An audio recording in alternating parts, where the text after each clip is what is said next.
ମାନେ ଅଛନ୍ତି 14 ମସିହାରେ ଗୋଟେ ଭଲ ବିହନ ବୁଣିବି ବୋଲି ଭାବିକି ଆଣିଲୁ ହାଟଗଡ଼ରୁ ଆଣିକି ତାକୁ ବୁଣିଲୁ। ସେ ବିହନ କେତେ ଗଛ ହେଲା କେତେ ବାଲୁଙ୍ଗାର ସାମ୍ବାଦିକ ଭାଇମାନେ କହିବେ ଆପଣମାନେ କହିବେ ସେ କେତେ ସେ ବିହନ ଅବଳକ୍ଷମ ହେଇଛି ସାଲେପୁରରେ କେତେ ଅମଳ କରିଛି ମୁଁ ତାକୁ ଆଉ ଖୋଲିବାକୁ ଚାହୁଁନି ରାଜନୀତି ଭିତରକୁ ଯିବାକୁ ଚାହୁଁନି ସେ ଧାଡ଼ି ଭିତରକୁ ମାରିବାକୁ ଚାହୁଁନି। ଆମେ ଗୋଟେ ରଜର ପର୍ବ ପାଳନ କରିବା ପାଇଁ ଏକାଠି ହେଲୁ ମୋ ଭଉଣୀ ଏକାଠି କଲେ ଲାଇନ କଟିଗଲା ବୋଲି ବହୁତ ଦୁଃଖ କରୁଥିଲେ। ଆରେ ରାଷ୍ଟ୍ରପତି ତ ଅନ୍ଧାରରେ 15 ମିନିଟ୍ ରହିଲା ଆମେ ଘଣ୍ଟା ରହିଲେ କଣ ଅସୁବିଧା ହଉଛି କାହିଁକି ଆଲୋକ ଆମେ ଅନ୍ଧାରରେ ବଞ୍ଚିଛୁ। ମୋ ପିଲାଦିନେ ଆମେ ଟିଭି ଆଉ ଲଣ୍ଠନ ଭିତରେ ଆମ ଜୀବନ ଆରମ୍ଭ ହୋଇଛି। ଅନ୍ଧାରରେ ମୋ ଭଉଣୀ କହୁଥିଲେ ସେମାନେ ସମସ୍ତେ କହୁଥିଲେ ଅନ୍ଧାର ହେଇଛନ୍ତି ବୋଲି ମାଇକ ଦ୍ୱାରା ଆମେ ଅନ୍ଧାରରେ ମିଟିଂ କରିବାର ଅଭ୍ୟାସ ଅଛି ଆମେ ଯାହା କହିବୁ ଅନ୍ଧାରରେ କହିବୁ। ଯେତେବେଳେ ମା ଗର୍ଭରେ ଥିଲୁ ଅନ୍ଧାରରେ ଥିଲୁ ଯେତେବେଳେ ଗାଁରେ ସଂସ୍କୃତି ଜୀବନ ଆରମ୍ଭ କରୁଛୁ ଅନ୍ଧାରରୁ କରିଛୁ। ଆମେ କେବେ ଆଲୁଅ ଦେଖେଇବା ଲୋକ ନୁହେଁ ଆମେ ଅନ୍ଧାରରେ ରହି ଆଲୁଅକୁ ତିଆରି କରିବା ଲୋକ। ସେଇଥିପାଇଁ ହିମାଂଶୁ ମହାନ୍ତିକୁ ଆମେ ଆଣିଛୁ ସାଲେପୁରରେ ଗୋଟେ ଆଲୋକ ଖମ୍ବ ତିଆରି କରିବୁ ସେ ଯୋଉ ଆଲୋକ ଖମ୍ବ ସାଲେପୁରକୁ ସମସ୍ତଙ୍କୁ ଆଲୋକ ଦବ। ଦୀପ ଜଳେ ତଳ ଅନ୍ଧାର ଉପର ଆଲୁଅ ହିମାଂଶୁ ମହାନ୍ତି ଜଳି ଜଳି ଆପଣଙ୍କ ଆଲୁଅ ଦେବେ ପ୍ରତିଶ୍ରୁତି ତାଙ୍କର ମୁଁ ଆପଣଙ୍କ ପାଖେ ତାଙ୍କ ପକ୍ଷରୁ ଦେବାକୁ ଚାହେଁ କହି ରଖିବାକୁ ଚାହେଁ। ସାହିତ୍ୟ ସଂସ୍କୃତି ଆଉ ରଜ ଭିତରେ କଣ ଅଛି ଯେ ଆମେ ଏତେ ଆଗତୁରା ହେଇଛେ। ରଜ ଆମ ପର୍ବଟା ଆମ ଜୀବନ ସହିତ ଜଡ଼ିତ ହେଇକି ଅଛି। ଚାଷ ହେଲେ ସିନା ଆମ ଧାନ ହେଲେ ସିନା ଆମ ପେଟ ପୁରିବ ଆମ ଚାଖଣ୍ଡ ପେଟ ପାଇଁ ଆମେ ଚିନ୍ତା କରୁ। ମୁଁ କହିବାକୁ ଚାହେଁ ଯେ ହିମାଂଶୁ ମହାନ୍ତିଙ୍କ ବିରୁଦ୍ଧରେ ସପକ୍ଷରେ ବହୁ ଲୋକ କହୁଛନ୍ତି ମୁଁ ବି କହୁଛି। ହିମାଂଶୁ ମହାନ୍ତି ହେଉଛନ୍ତି ଗୋଟାଏ 100 ମାର୍କା ବିହନ ଯାହାକୁ ଧାନ ଗବେଷଣା କେନ୍ଦ୍ରରେ ବହୁ ଭାବରେ ଆମେମାନେ ତାକୁ ପରୀକ୍ଷା ନିରୀକ୍ଷା କଲା ପରେ ଆଣିଛୁ ଯାହା ସାଲେପୁରରେ ପଡ଼ିଲେ ଭଲ ଗଛ ହବ ତା ପ୍ରମାଣିତ କରିବାକୁ ଚାହେଁ।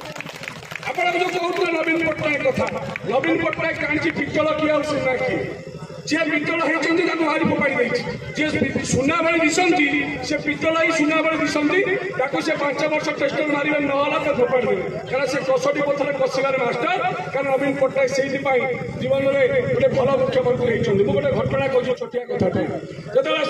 ଯିଏ ମାହାଙ୍ଗାର ବାଚସ୍ପତି ଥିଲେ ମାହାଙ୍ଗାର ବିଧାୟକ ଥିଲେ ଏବଂ ଓଡ଼ିଶାର ବାଚସ୍ପତି ଥିଲେ ଶରତ କୁମାର କର ମହୋଦୟ ସେ ନବୀନ ପଟ୍ଟନାୟକ ପାଖକୁ ଗଲେ ଆଉ 3 ଘଣ୍ଟା ବା 4 ଘଣ୍ଟା ପରେ ଟିକେଟ ଘୋଷଣା ହେବାକୁ ଅଛି। ସମସ୍ତେ ଆଶ୍ଚର୍ଯ୍ୟ ହେଲେ ଶରତକର ବସିଲେ ସେ ତାଙ୍କ ପାଖରେ ତାଙ୍କୁ ଲେମ୍ବୁ ପାଣି ପିଇଲେ କହିଲେ ସାର୍ ମୋ ଟିକେଟ ଠିକ ଅଛି ନା ହଁ ଠିକ ଅଛି ଯା। ଯେତେବେଳେ 4:30 ବେଳକୁ ଟିକେଟ ବାହାରିଲା ସେତେବେଳେ ଟିକେଟ ତେଣୁ କିଏ କଷେ ନବୀନ ପଟ୍ଟନାୟକ ଭଲ କଷି କଷିକି ବର ଦିଏ। ତେଣୁ ଆପଣମାନେ ଜାଣିଛନ୍ତି ବର କଣ ଆଗକୁ ଆସିବ। ଆମେମାନେ ଗୋଟିଏ କଥା ଆପଣଙ୍କ ପାଖରେ କହି ରଖିବାକୁ ଚାହୁଁ ଯେ ଆମେ କାହିଁକି ଆପଣଙ୍କ ପାଖକୁ ଆସିଛୁ ଏତେ ବାଟର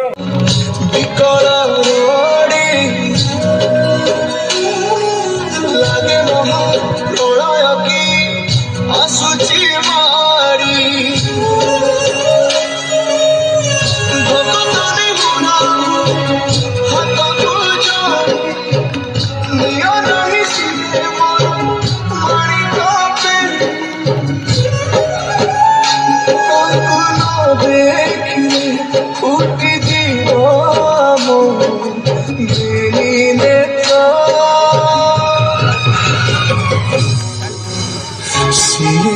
জগন্নাথ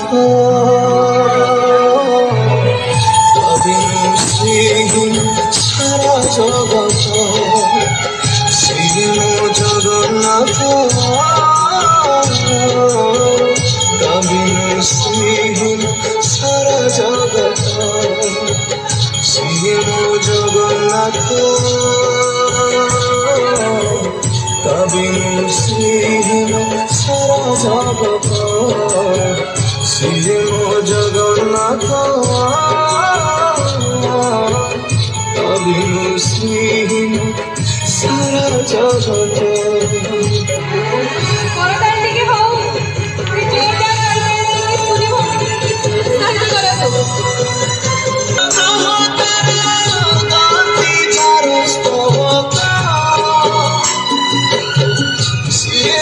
জলি জলি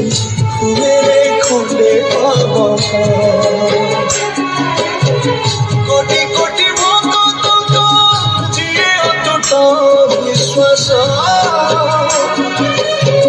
সে আজি ছাড়ুছি দেহ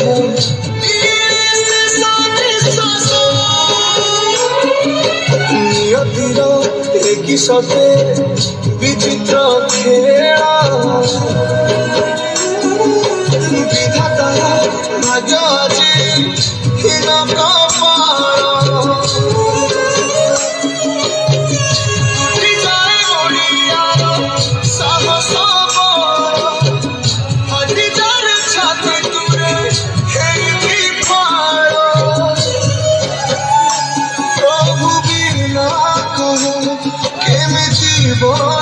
আজি ভক্ত সিয়ে মো জগন্নাথ অবিনু শ্রী সারা জগত সিয়ে মো জগন্নাথ समाजसेवी युव संगठन भाई कौन कहे पर्व हूँ रज तो आप समाजसेवी सेवा प्राय प्रत्येक टांगीसर ब्लक बुलूँ कौन बार्ता देवे ओडावासी आज मौसुमी मैडम को बहुत प्रथम धन्यवाद देवी रोधपुर में प्रथम मत जदि से डाकी माने मुझे बहुत खुशी एत खुशी जहाँ मुझे मो प्रति माने अत्युक्ति हो जहाँ मुझे कम हम एठार आसी देखिली तांकर मनोबल एत सुदृढ़ जहाँ मुझे मु भाभी पारुनी से मनोबल एत स्ट्रंग अच्छी से निजक निजे से सोशल एत जड़ित होती जहाँ मो निजक ये कर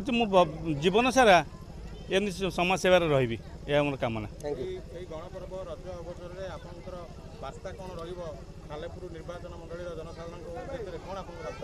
भाईचारा बंची रहू एमती रज पालतु मत सब डाकतु मुझे सब आसबि यह मोर कामना भुवनेश्वर फिर भी गाँव स्नेह श्रद्धा को नहीं रज पालन कर कौन कह विषय गाँव